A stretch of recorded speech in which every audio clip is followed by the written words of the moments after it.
Nagsimula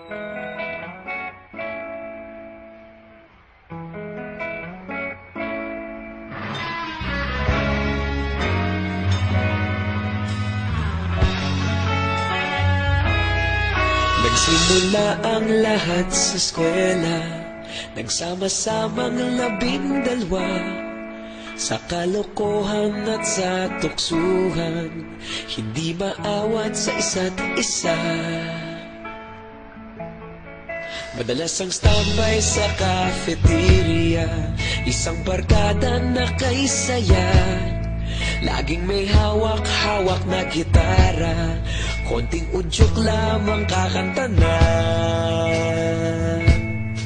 Kay simple lamang ng buhay noon, walang mabibigat na suliranin. Problema lamang laging kulang ang datong. Sana napunta ang panahon? Sana nga ba? Sana nga ba? Sana napunta ang panahon? Sana nga ba? Sana nga ba? Sana napunta ang panahon? Sa unang ligaw kayo'y magkasama, magkasabwat sa pambobola.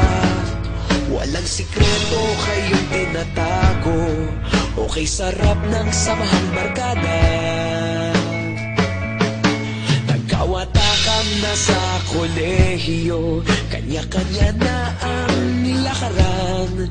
Kahit minsan na lang kung magkita, pagkakaibigay hindi nawala. At kung saan na napadpad ang ilan, sa dating eskwela meron din naiwan. Meron pa ng mga ilang nawala na lang, nakakamiss ang dating samahan. Sana nga ba? Sana nga ba? Sana nga bang barkada ngayon? Sana nga ba? Sana nga ba?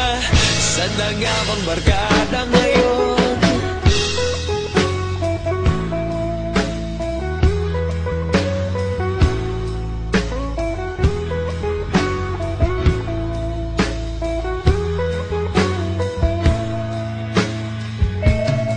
Ilang taon din ang nakalipas, wala pa sa aming tatay na nagsusumikap upang yumaman at guminhawang kinabukasan.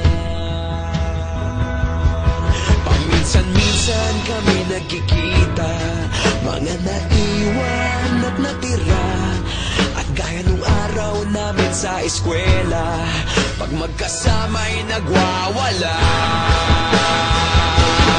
Napakahirap malimutan ang saya ng aming samahan. Kahit lumipas ng ilang taon, magkabarkada pa rin ngayon. Magkaibigan, magkaibigan, magkaibigan pa rin ngayon. Magkaibigan, magkaibigan, magkabarkada pa rin ngayon. Magkaibigan, magkaibigan, magkaibigan pa rin